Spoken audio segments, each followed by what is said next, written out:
बहुत विस्मरणशील था, छोटी छोटी बातें भी भूल जाता।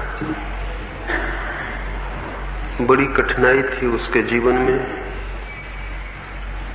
कुछ भी स्मरण रखना उसे कठिन था। रात वो सोने को जाता तो अपने कपड़े उतारने में भी उसे कठिनाई होती, क्योंकि सुबह टोपी उसने कहां पहन रखी थी और चश्मा कहां लगा रखा था और कोट किस भांति पहन रखा था वो भी सुबह तक भूल जाता। तो करीब करीब कपड़े पहनकर ही सो जाता था ताकि सुबह फिर से स्मृति को कष्ट देने की जरूरत न पड़े। पास में ही एक चर्च था और चर्च के पुरोहित ने जब उसके विस्मरण की ये बात सुनी तो बहुत हैरान हुआ। और एक रविवार की सुबह जब वो आदमी चर्च आया था तो उसे कहा, एक किताब पर लिख रखो कौन सा कपड़ा कहां पहन रखा था, किस भांति पहन रखा था, ताकि तुम रात में कपड़े उतार सको और सुबह उस किताब के आधार पर उन्हें वापस पहन सको। उस रात उसने कपड़े उतार दिए और किसी किताब पर सब लिख लिया। सुबह उठा और सब तो ठीक था। टोपी सिर पर पहननी है ये भी लिखा था, कोट कहां पहनना है ये भी लिखा था, कौन सा मोजा किस पैर में पहनना है ये भी लिखा था, कौन सा जूता किस पैर में डालना है ये भी लिखा था। लेकिन वो ये लिखना भूल गया कि खुद कहां है, और तब बहुत परेशान हुआ। सब चीजें तो ठीक थी और सब चीजें कहां पहननी ये भी ज्ञात था, लेकिन मैं कहां हूं ये वो रात लिखना भूल गया था। वो सुबह मुंह अंधेरे ही पादरी के घर पहुंच गया। नग्न था बिल्कुल। पादरी भी देख के घबरा गया और पहचान न पाया।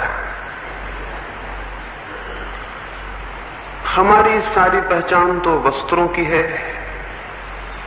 नग्न व्यक्ति को देख के शायद हम भी न पहचान पाए कि वो कौन है। पादरी बहुत हैरान हुआ। उसने पूछा, आप कौन हैं और कैसे आए?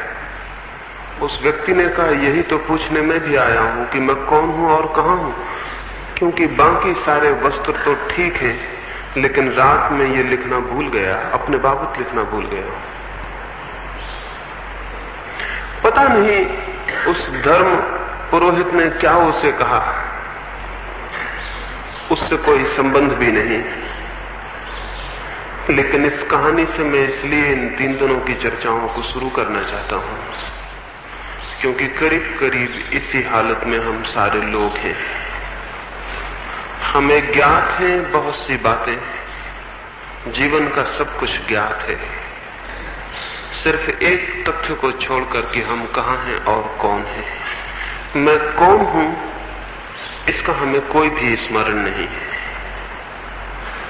और उस व्यक्ति के साथ तो बात ठीक भी थी, क्योंकि वो और सब बातें भी भूल जाता था, इसलिए ये बहुत स्वाभाविक मालूम होता है कि अपने को भी भूल जाए। लेकिन हमारे साथ बड़ी मुश्किल है, हमें और सब बातें तो याद हैं, ये हमें याद नहीं कि हम कौन हैं और कहां हैं। इसलिए उस पर हंसना उतना उचित नहीं है जितना अपने पर हंसना उचित होगा। विस्मरण उसकी आदत थी, विस्मरण हमारी आदत नहीं है, और सब कुछ हमें स्मरण है, सिर्फ एक बात स्मरण नहीं है। इसलिए हम कपड़े भी ठीक से पहन लेते हैं और जूते भी, और घर भी ठीक से बसा लेते हैं, लेकिन जीवन हमारा ठीक नहीं हो पाता है। जीवन हमारा ठीक होगा भी नहीं।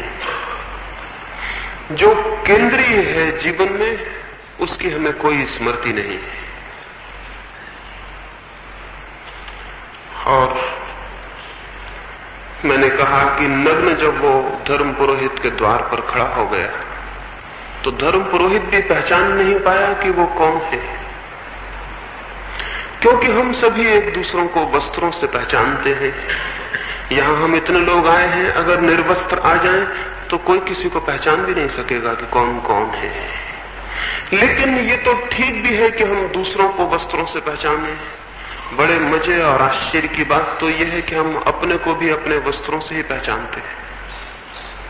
अपनी आत्मा का तो हमें कोई स्मरण नहीं, अपने स्वरूप का तो हमें कोई बोध नहीं, तो अपने वस्त्रों, और बहुत प्रकार के वस्त्र हैं।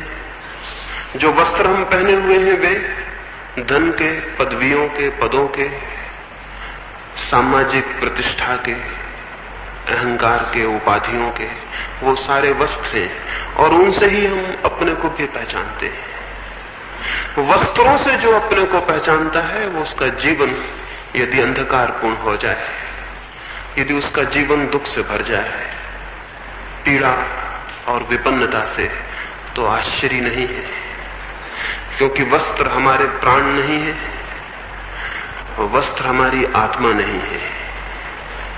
लेकिन हम अपने को अपने वस्त्रों से ही जानते हैं, उससे गहरी हमारी कोई पहुंच नहीं है।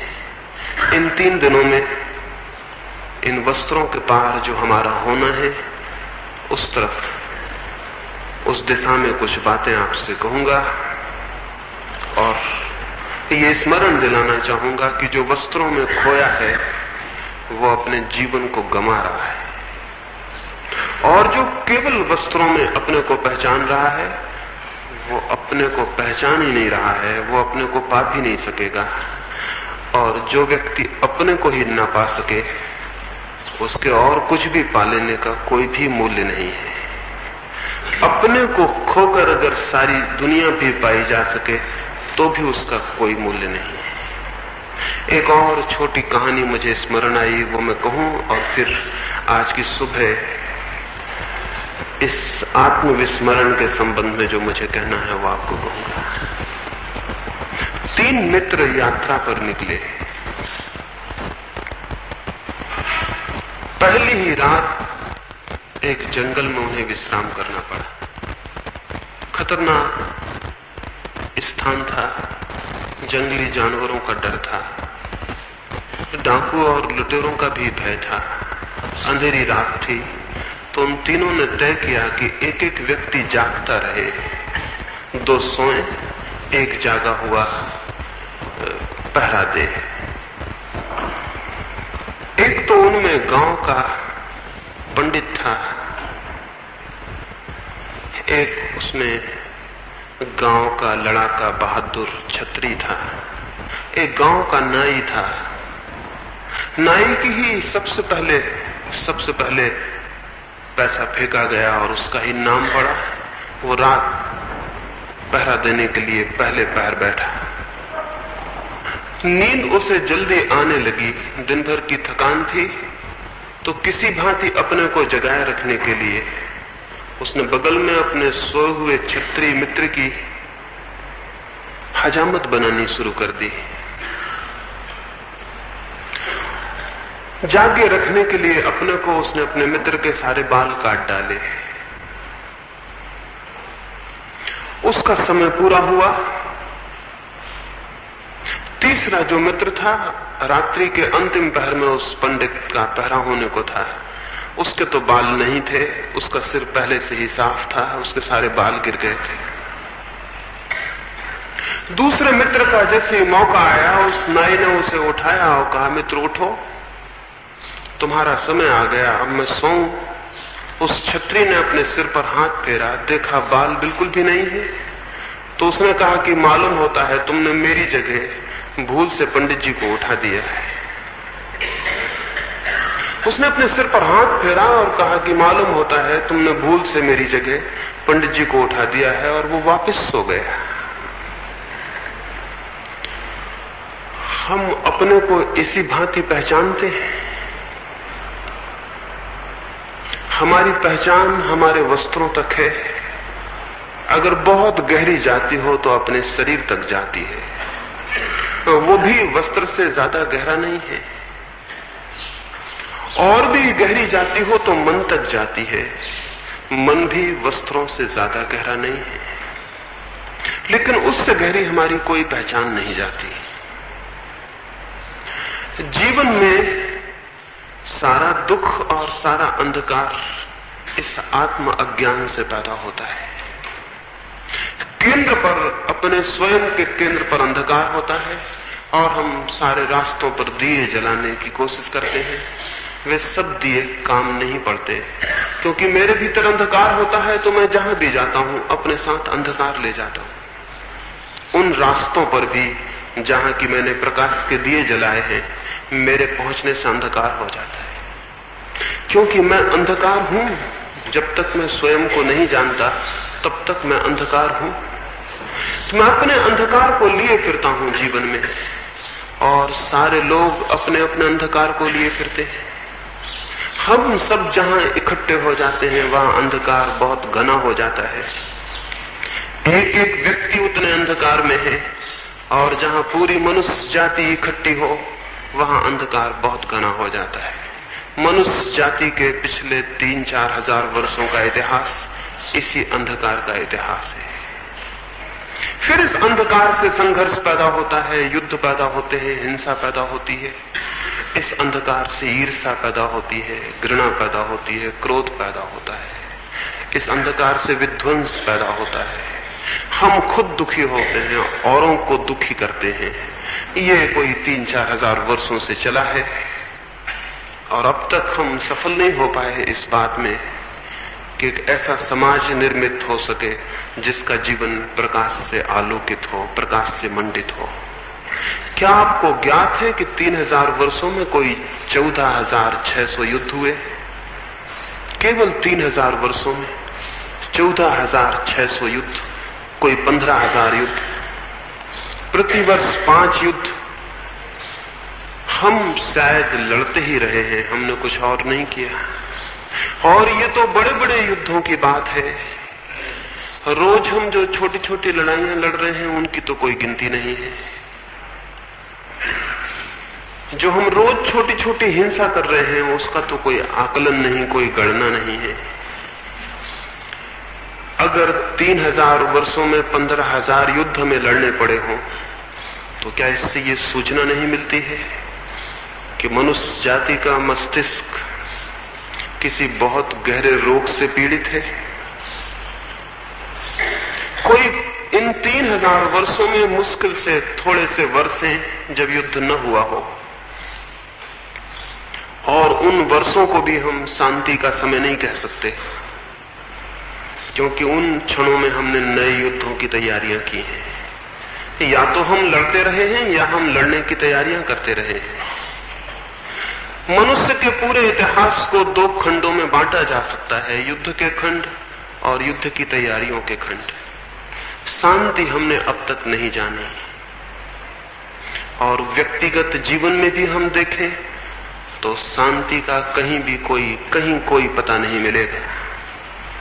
कोई आनंद की किरण उपलब्ध नहीं होगी, कोई प्रेम का संगीत नहीं सुनाई पड़ेगा। हम सारे लोग यहां इकट्ठे हैं, कौन अपने भीतर प्रेम के संगीत को अनुभव करता है?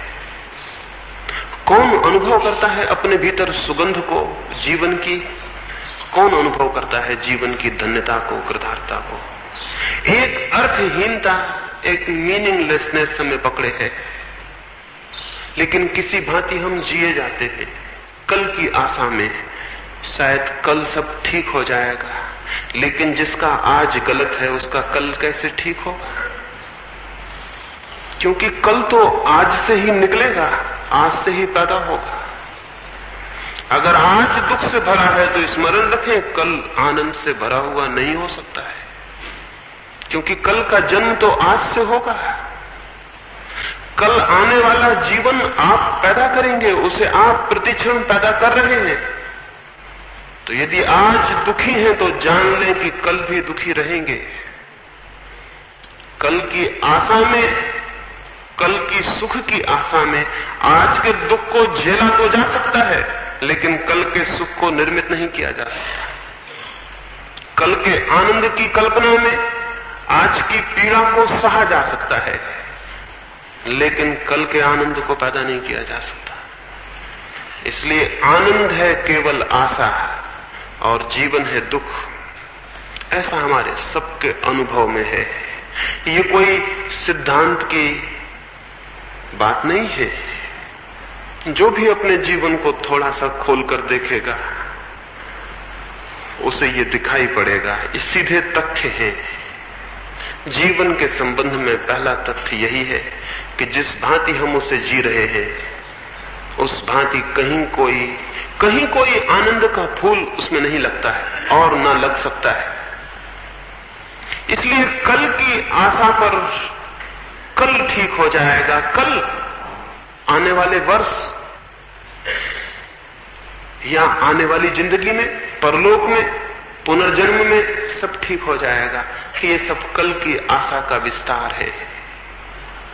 कोई सोचता हो कि इस जन्म के बाद अगले जन्म में सब ठीक हो जाएगा, वो उसी तरह की भ्रांति में है जिस तरह की भ्रांति में जो सोचता है आज दुख है कल शांति कल सुख हो जाएगा। कोई सोचता हो मोक्ष में सब ठीक हो जाएगा तो भ्रांति में है, क्योंकि कल मुझसे पैदा होगा। आने वाला जन्म भी मोक्ष भी जो भी होने वाला है वो मुझसे पैदा होगा। और अगर मेरा आज अंधकारपूर्ण है तो कल मेरा प्रकाशित नहीं हो सकता। फिर क्या हम निराश हो जाएं और कल की सारी आशा छोड़ दें? मैं आपसे कहता हूं निश्चित ही कल के प्रति कोई आशा रखने का कारण नहीं है, लेकिन इससे निराश होने का भी कोई कारण नहीं है। आज के प्रति आशा से भरा जा सकता है, आज को परिवर्तित किया जा सकता है। मैं जो हूं उस होने में क्रांति लाई जा सकती है। मैं कल क्या होऊंगा इसके द्वारा नहीं, बल्कि जो मैं अभी हूं उसके ज्ञान, उसके बोध, उसके प्रति जागरण से, उसे जान लेने से, आत्म स्मृति से क्रांति उत्पन्न हो सकती है। यदि मैं जान सकूं स्वयं को तो वो दिया उपलब्ध हो जाएगा जो मेरे जीवन से अंधकार को नष्ट कर दे। और स्वयं को जाने बिना और न कोई दिया है और न कोई प्रकाश है, न कोई आशा है।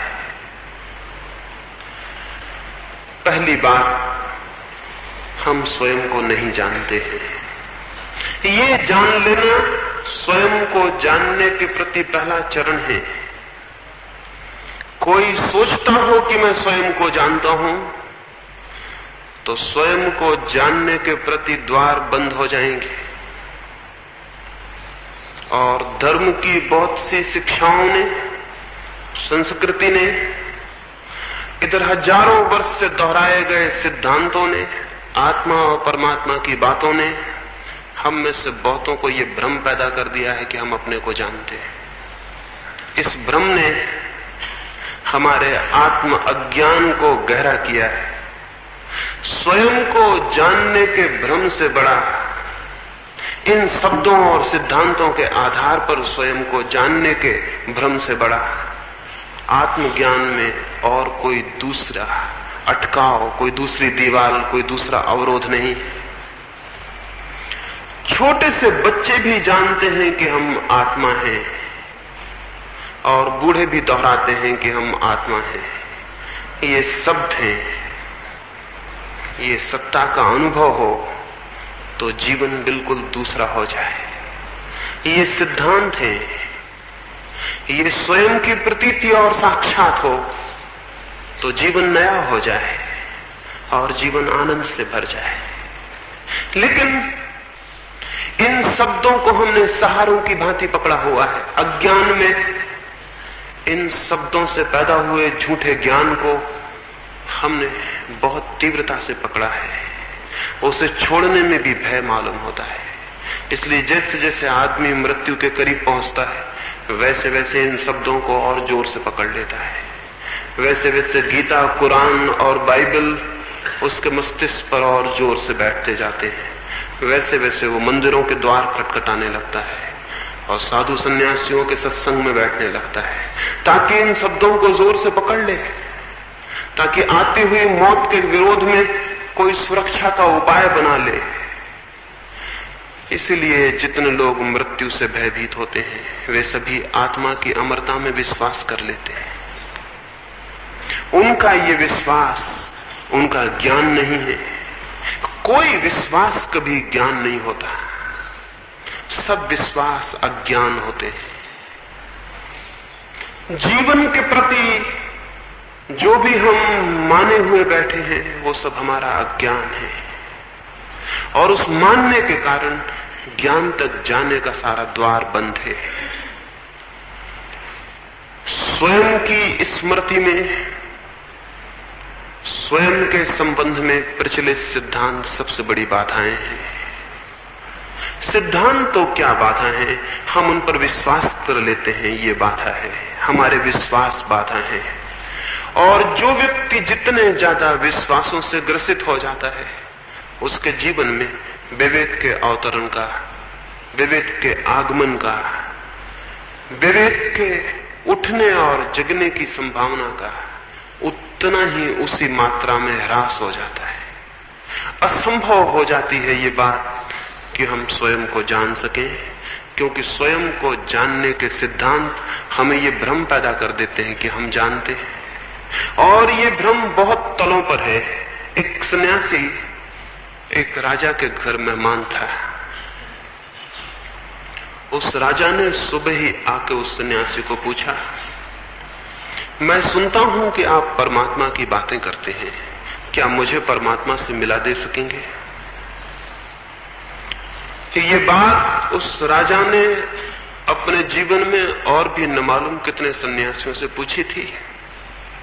इस सन्यासी से भी पूछी, और जो अपेक्षा थी, जो और सन्यासियों ने बातें कही थी, सोचा वही बातें ये सन्यासी भी कहेगा। करीब करीब सन्यासी एक ही जैसी बातें दोहराते हैं। सोचा ये भी वही कहेगा। कुछ उपनिषद, कुछ वेदों की, कुछ ग्रंथों की कुछ उदाहरण देगा, कुछ गीता की, कुछ ज्ञान की बातें समझाएगा। लेकिन उस सन्यासी ने क्या पूछा? उस सन्यासी ने कहा, आप ईश्वर से मिलना चाहते हैं तो थोड़ी देर रुक सकते हैं या बिल्कुल अभी मिलने की इच्छा है? वो राजा थोड़ा हैरान हुआ, कोई भी हैरान होता। ये ख्याल न था कि बात इस भांति पूछी जाएगी। सोचा शायद समझने में भूल हो गई है। उसने कहा कि शायद आप समझे नहीं, मैं परमात्मा से, ऊपर जो परमात्मा उससे मिलने की बात कर रहा हूं। उस सन्यासी ने कहा, समझने में भूल का कोई कारण नहीं, मैं तो उस परमात्मा के सिवाय और किसी की बात करता ही नहीं। अभी मिलना चाहते हैं या थोड़ी देर ठहर सकते हैं? उस राजा ने कहा, जब आप कहते ही हैं तो मैं अभी ही मिलना चाहूंगा। ऐसे उसकी कोई तैयारी नहीं थी इतने जल्दी परमात्मा से मिलने की, और किसी की भी इतने जल्दी कोई तैयारी नहीं होती। ईश्वर के खोजियों से पूछा जाए अभी मिलना चाहेंगे तो वो भी कहेंगे कि हम थोड़ा सोच कर आते हैं, विचार के आते हैं। हम थोड़ा मित्रों से पूछ ले, पति हो तो पत्नी से पूछ ले, पत्नी हो तो पति से पूछ ले, हम जरा अपने घर के लोगों से पूछ ले, फिर हम लौट के आते हैं। इसी वक्त तो ईश्वर से मिलने को कौन तैयार होगा? वो राजा भी तैयार नहीं था। लेकिन जब बात ही, मुसीबत ही आ पड़ी थी सिर पर, तो उसने कहा कि ठीक है, आप कहते हैं तो मैं अभी मिल लूंगा। सन्यासी ने कहा, लेकिन इसके पहले कि मैं आपको परमात्मा से मिलाऊं, ये छोटा सा कागज है, इस पर अपना परिचय लिखते हैं। और लिखा उसने जो उसका परिचय था। बड़े राज्य का राजा था, महल का पता, वो सब लिखा। सन्यासी ने पूछा कि क्या मैं मान लूं यही आपका परिचय है? क्या मैं मान लूं कि कल आप भिखारी हो जाएं और राज्य छिन जाए तो बदल जाएंगे? उस राजा ने कहा कि नहीं, राज्य छिन जाए तो भी मैं तो मैं ही रहूंगा। तो सन्यासी ने कहा कि फिर राजा होना आपका परिचय नहीं हो सकता, क्योंकि राज्य छिन जाने पर भी आप रहेंगे और आप ही रहेंगे, भिखारी होने पर भी आप ही रहेंगे। तो फिर राजा होना आपका परिचय नहीं हो सकता। और ये जो नाम लिखा है, माँ बाप दूसरा नाम भी दे सकते थे, और आप भी चाहें तो दूसरा नाम रख ले सकते हैं, उससे भी बदल नहीं जाएंगे। उस राजा ने कहा, नाम से क्या फर्क पड़ता है, मैं तो मैं रहूंगा, नाम कोई भी हो। तो सन्यासी ने कहा, इसका अर्थ हुआ कि आपका कोई नाम नहीं है, नाम केवल काम चलाऊ बात है।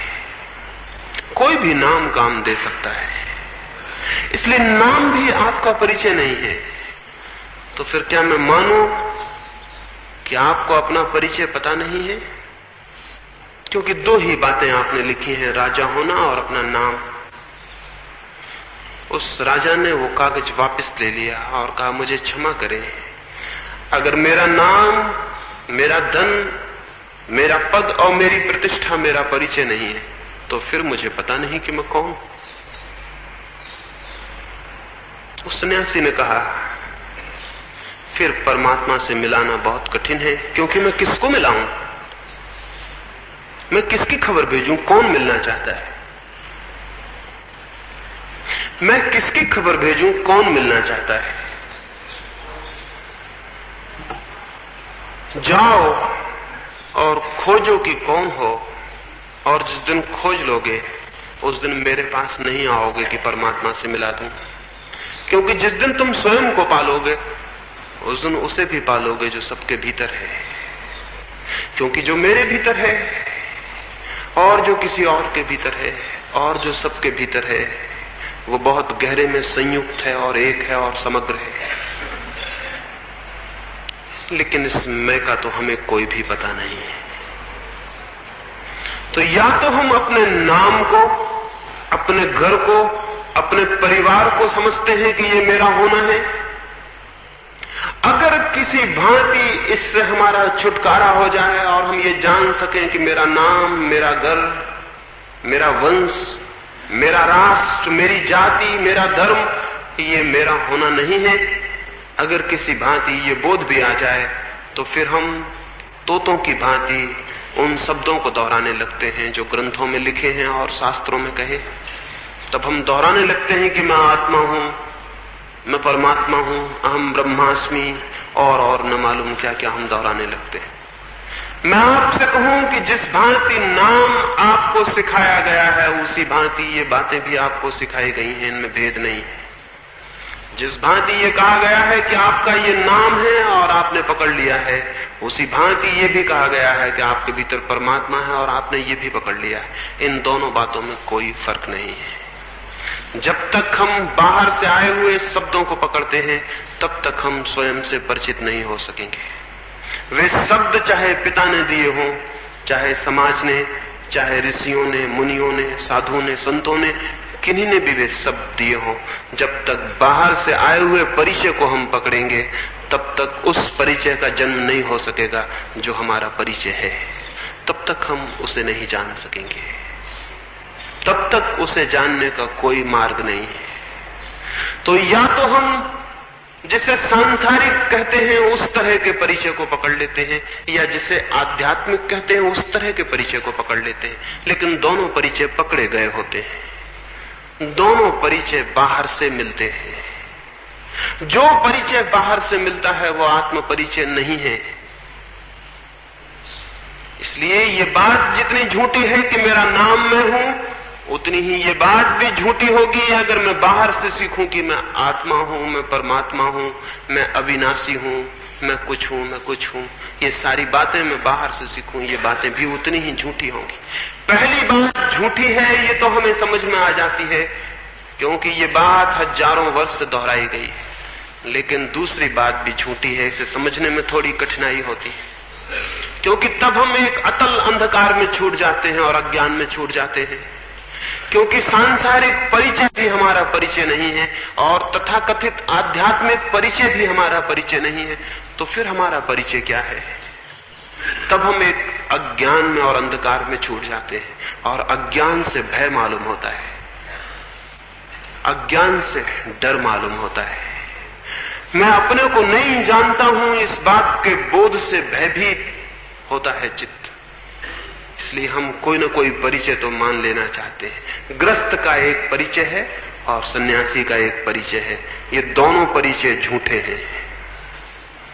इनमें से किसी एक को हम पकड़ के तृप्ति कर लेना चाहते हैं। तो गृहस्थी से कोई छूटता है तो सन्यासी हो जाता है और सन्यास में पकड़ जाता है। और एक तरह के वस्त्रों से छूटता है तो दूसरे तरह के वस्त्रों को स्वीकार कर लेता है। और एक तरह के नाम से छूटता है तो दूसरा नाम ग्रहण कर लेता है। सन्यासी का नाम बदल देते हैं हम, दूसरा नाम दे देते हैं उसे। कपड़े बदल देते हैं, दूसरे वस्त्र दे देते हैं उसे। उसका ढंग बदल देते हैं, दूसरा ढंग दे देते हैं उसे। लेकिन उस रिक्त स्थान में छूटने को कोई राजी नहीं है जहां हमारा कोई परिचय नहीं है, ना सांसारिक और ना आध्यात्मिक। उस खाली जगह में खड़े होने को कोई राजी नहीं। जो उस खाली जगह में खड़े होने को राजी हो जाता है वही केवल स्वयं को जान पाता है। जो अपने सब परिचय छोड़ देता है और अपरिचय में खड़ा हो जाता है, जो अपने संबंध में सारे ज्ञान छोड़ देता है और अज्ञान में खड़ा हो जाता है, उसी अज्ञान में, उसी न जानने में, उसी नॉट नोइंग में, उस न जानने में, जब मुझे कुछ भी पता नहीं अपने बाबत और जो भी पता है उसे मैं छोड़ देता हूं, उसी स्थिति में, उसी क्रांति के क्षण में वो परिवर्तन घटित होता है जहां स्वयं के बोध का जन्म होता है। जब तक मैं किसी भी परिचय को पकड़ता हूं तब तक उस बोध के पैदा होने की भूमिका खड़ी नहीं होती। जब तक मैं कोई भी सहारा पकड़ता हूं तब तक उसके जगने का कोई कारण पैदा नहीं होता जो मेरे भीतर सोया है। जब मैं सब सहारा छोड़ देता हूं, एक छोटी सी घटना मुझे स्मरण आती, बिल्कुल काल्पनिक होगी। मैंने सुना है कि कृष्ण एक दिन भोजन करते थे और बीच भोजन में उठे और द्वार की तरफ भागे।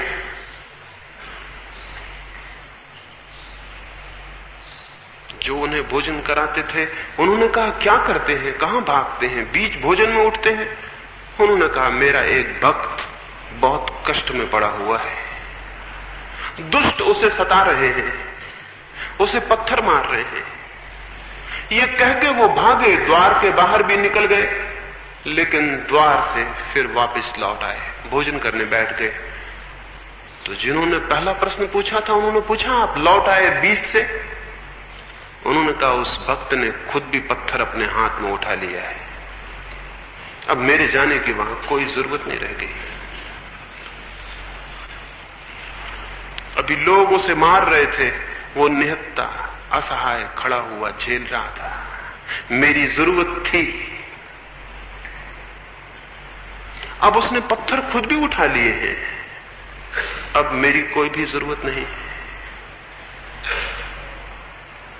कहानी तो काल्पनिक ही होगी,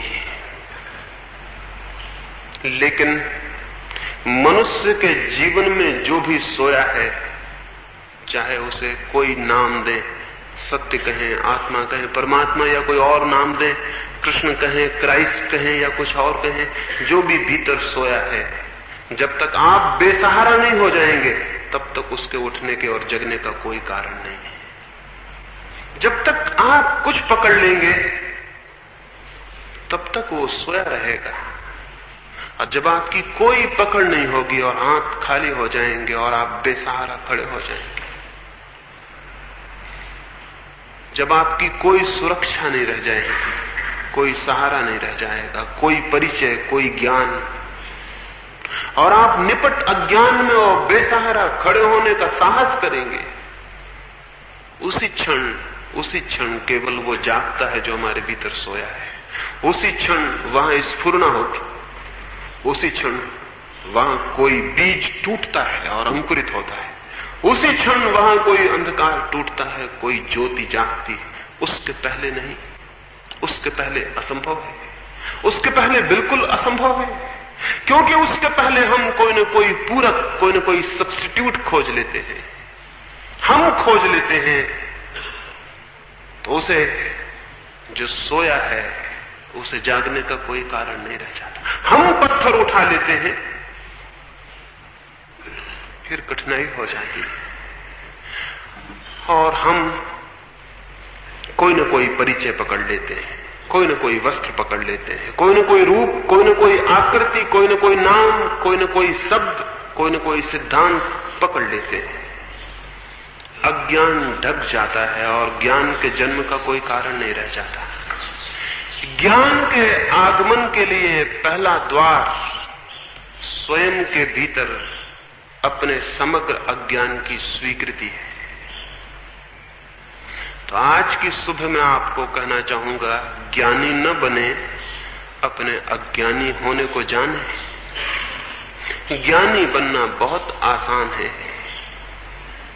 अपने अज्ञान को जानना और स्वीकार कर लेना बहुत दुस्साहस की बात है। क्योंकि ज्ञानी बनने में अहंकार की सहज तृप्ति होती है, अज्ञान को स्वीकार करने में अहंकार एकदम टूट के दो टुकड़े हो जाता है, उसके खड़े होने की कोई जगह नहीं रह जाती। ज्ञानी होने में अहंकार की खूब तृप्ति है।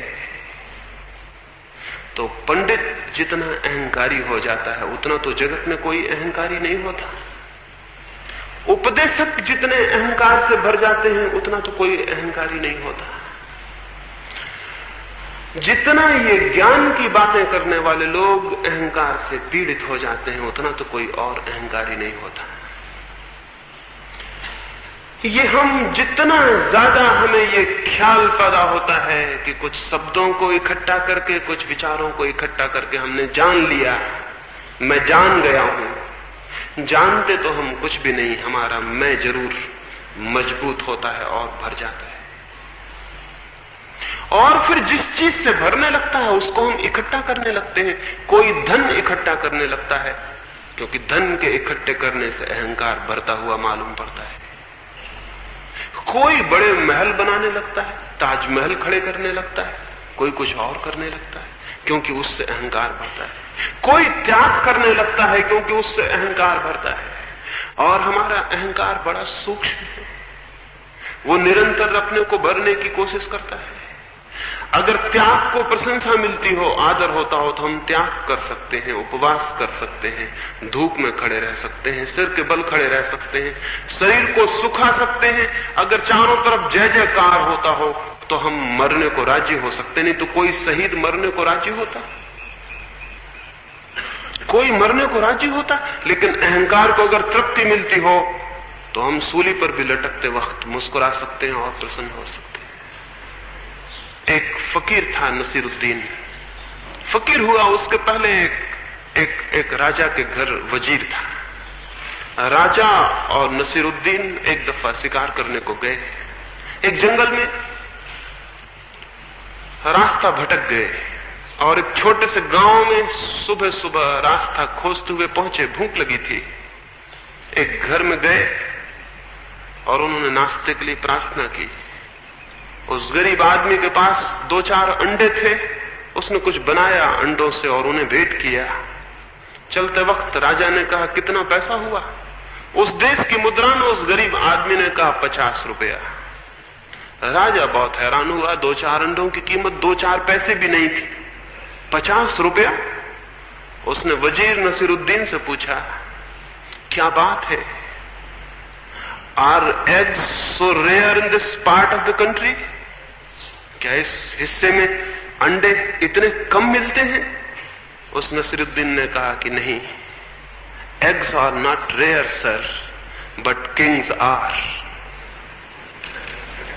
अंडे नहीं, अंडे तो बहुत मिलते हैं, अंडे कम नहीं मिलते, लेकिन इस हिस्से में राजा बहुत मुश्किल से मिलते हैं।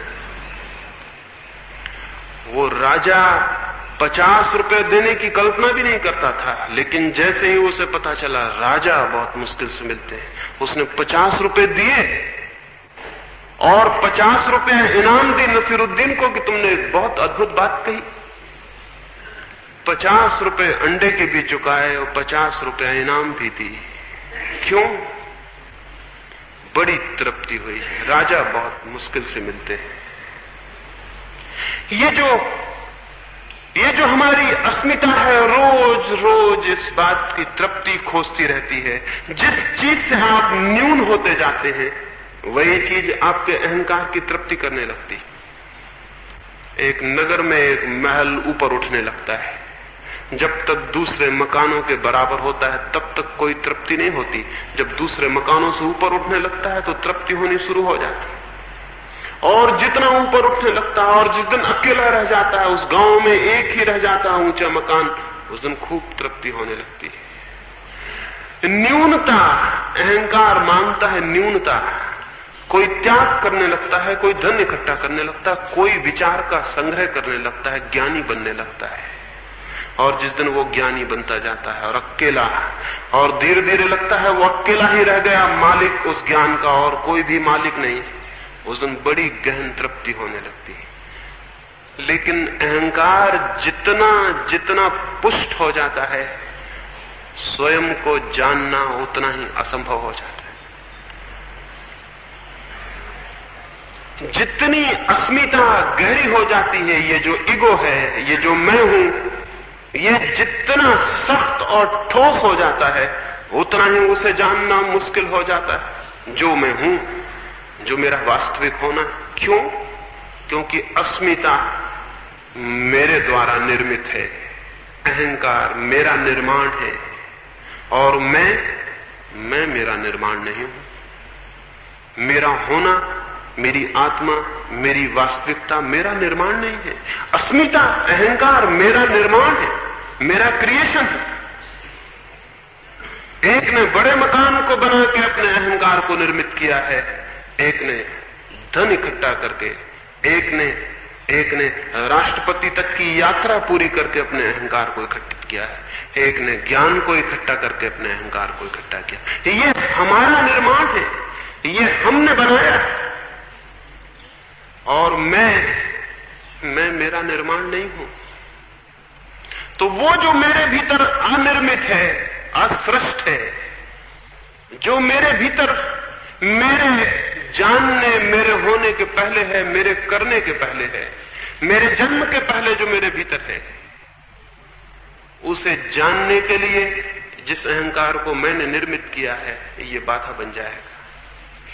इसलिए न तो त्यागी जानता है, और न ज्ञानी, और न धनी, और न पदलोलुप, और न महत्वाकांक्षी। कौन जानता है? जानने के द्वार पर पहली तो बात यही है कि वो जान पाता है जो सब भांति नहीं जानता हूं, इसकी स्वीकृति को उपलब्ध होता है। इस स्वीकृति को जानते ही, पहचानते ही कि मैं नहीं जानता हूं, और कोई पकड़ने का ख्याल नहीं रह जाता। मैं खाली हाथ खड़ा रह जाता हूं, खाली हाथ खड़ा रह जाता हूं, खाली मन। मैं आपसे पूछूं आपका नाम क्या है, आप बहुत जल्दी उत्तर दे देते हैं कि मेरा नाम राम है, विष्णु है, या कुछ और है। क्यों? इतने विश्वस्त हैं कि यह आपका नाम है। कभी सोचा, कभी विचारा कि मैं ये क्या कह रहा हूं? एक जल्दी से नाम निकल आता है, हम नाम उत्तर दे देते हैं, बात खत्म हो जाती है। कभी थोड़ी देर ठहर जाएं और सोचें, मेरा नाम है कुछ, तो शायद भीतर एक सन्नाटा हो जाए, एक साइलेंस हो जाए, एक मौन हो जाए।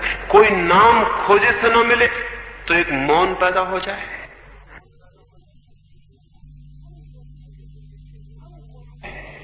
हम कोई किसी से प्रश्न पूछते हैं, उसे मालूम होता है तो शीघ्र उत्तर दे देता। मालूम होने का मतलब, अगर उसकी स्मृति में कुछ होता है तो उत्तर दे देता है। मैं पूछूं दो कितने होते हैं, आप कह देते हैं 4, क्योंकि आपकी स्मृति ने सीख रखा है 2 4 होते हैं। पूछा, उत्तर दे दिया। मैं आपसे पूछूं भीतर कौन है, आप कह दें आत्मा, ये भी स्मृति ने सीख रखा है 2 4 वाला उत्तर दे दिया गया। लेकिन स्मृति ज्ञान नहीं है। तो स्वयं की खोज में पूछते वक्त कि मैं कौन हूं, उत्तर की अपेक्षा न करें, क्योंकि जो भी उत्तर आएगा वो स्मृति से आएगा, झूठा होगा, सीखा हुआ होगा। सब सीखी हुई बातें झूठी होती, ज्ञान नहीं बनती। कुछ भी सीखा हुआ ज्ञान नहीं बनता है। जीवन में जो क्षुद्र है वो सीखा जा सकता है क्योंकि वो बाहर है। जीवन में जो विराट है वो सीखा नहीं जा सकता क्योंकि वो भीतर है। जो भीतर है उसे बाहर से नहीं सीखा जा सकता, उसे जाना जा सकता है, उसे उगाड़ा जा सकता है, उसे डिस्कवर किया जा सकता है, उसे पहचाना जा सकता है, लेकिन सीखा नहीं जा सकता। उसे जाना जा सकता है लेकिन याद नहीं किया जा सकता। तो जब भी प्रश्न पूछें कि मैं कौन हूं, और वो मनुष्य कभी धार्मिक ना हो पाएगा जिसने अपने से ये ना पूछा हो कि मैं कौन, और वो मनुष्य कभी सत्य को ना जान पाएगा और कभी आनंद को भी उपलब्ध ना हो पाएगा जिसने अपने प्राणों की सारी गहराई में न पूछा हो कि मैं कौन हूं। और अगर कोई भी उत्तर आता हो तो उत्तर को इंकार कर दें, क्योंकि उत्तर सीखा हुआ होगा, स्मृति से आया हुआ होगा। और स्मृति तो केवल वही जानती है जो सीख लिया गया है। स्मृति उसे नहीं जानती जिसे हम नहीं जानते, जो अज्ञात है, अननोन है, जो अभी अपरिचित है, उसे स्मृति नहीं जानती है। स्मृति तो जो सीख लिया गया उसका संग्रह है। स्मृति के उत्तर को इंकार करें। स्मृति कहे विष्णु हो तो उसे जाने दें, उसे पकड़े ना। स्मृति कहे आत्मा हो, उसे जाने दें, उसे पकड़े ना। स्मृति कहे परमात्मा हो, स्मृति कहे कुछ भी नहीं, केवल पदार्थ हो। अगर नास्तिक घर में पले तो स्मृति कहेगी कुछ भी नहीं है, केवल शरीर हो। अगर धार्मिक घर में पले स्मृति कहेगी आत्मा हो, अजर अमर आत्मा हो। ये दोनों शिक्षाएं हैं, इनको छोड़ दें। नास्तिक को आस्तिक को जाने दें, ग्रंथों से आए हुए उत्तर को जाने दें। फिर क्या होगा? जब कोई उत्तर ना आएगा तो क्या होगा? जब किसी उत्तर की स्वीकृति ना होगी तो क्या होगा? भीतर एक सन्नाटा हो जाएगा, एक मौन खड़ा हो जाएगा, एक साइलेंस पैदा हो जाएगी। और उसी मौन से, उसी सन्नाटे से, उसी शून्य से उस चीज का अनुभव आना शुरू होता है जो स्वयं का होना है। पूछें मैं कौन हूं, और कृपा करके किसी उत्तर को न पकड़े। पूछें मैं कौन हूं और प्रश्न ही रह जाने दें, उत्तर नहीं। और प्रश्न को ही गूंजने दें, और प्रश्न को ही प्राणों में छाने दें, और प्रश्न को ही उतरने दें गहरा। और कोई उत्तर न पकड़ें, क्योंकि सभी उत्तर सीखे हुए होंगे। कोई उत्तर हिंदू का, मुसलमान का, जैन का न पकड़े, सब उत्तर सीखे हुए होंगे। प्रश्न रह जाए मैं कौन हूं, तीर की भांति प्राणों को छेदता हुआ। सिर्फ प्रश्न रह जाए मैं कौन हूं और कोई उत्तर न हो, तो आप हैरान होंगे। उसी अंतराल में, उसी खाली जगह में, उसी मौन में वो किरण उतरनी शुरू होगी स्वयं की। स्वयं को जानने का पहला साक्षात, स्वयं के अनुभव का पहला बोध, पहला प्रकाश उतरना शुरू होगा। तो आज की सुबह निवेदन करना चाहता हूं, पूछें अपने से मैं कौन हूं, और किसी उत्तर को स्वीकार न करें जो बाहर से आया हुआ हो। किसी उत्तर को स्वीकार न करें, चाहे वो किसी भगवान के अवतार का उत्तर हो, चाहे किसी तीर्थंकर का, चाहे किसी ईश्वर पुत्र का, चाहे किसी पैगंबर का, चाहे किसी बुद्ध पुरुष का, किसी का भी उत्तर हो, उसे स्वीकार न करें। परमात्मा की खोज के मार्ग पर, सत्य की खोज के मार्ग पर जो भी बीच में आ जाए उसे विदा कर दें, उसे कहें हट जाओ। चाहे वो तीर्थंकर हो, चाहे ईश्वर पुत्र हो, चाहे भगवान स्वयं हो, उसे कहें कि रास्ता छोड़ दो। मैं जानना चाहता हूं तो मुझे किसी के भी उत्तर को स्वीकार करने की कोई गुंजाइश नहीं है। मैं देखना चाहता हूं तो मैं किसी दूसरे की उधार आंख से नहीं देख सकता।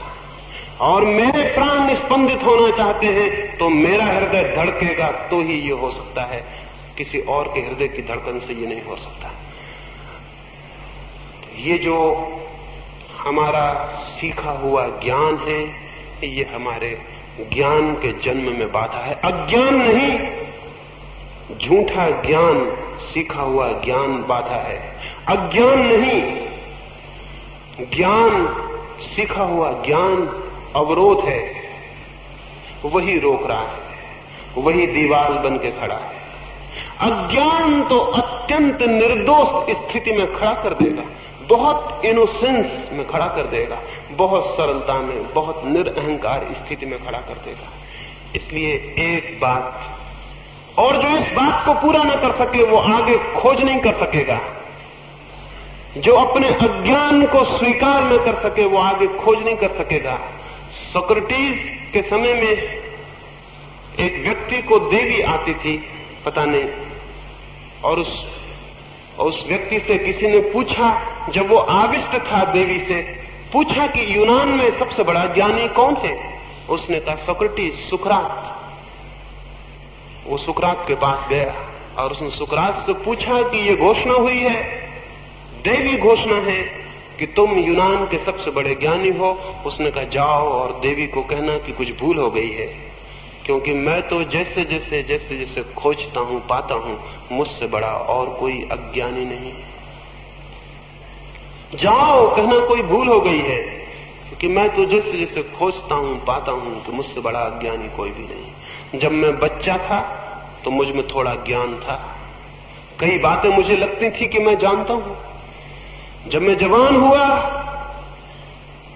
तो मेरा ज्ञान और कम हो गया, मुझे कई बातें पता चली कि वो मेरा बचपना था, मैं जानता नहीं था। और अब जब मैं बूढ़ा हो गया हूं तो मैं पाता हूं कि जो भी मैं जानता था वो कुछ भी नहीं जानता था। अब तो एक अज्ञान मुझे घेर रहा है, मुझे लगता है मैं कुछ भी नहीं जानता। वो व्यक्ति वापस गया और उसने जाके कहा कि सुकरात तो कहता है कि मैं परम अज्ञानी हूं और मैं कुछ भी नहीं जानता हूं।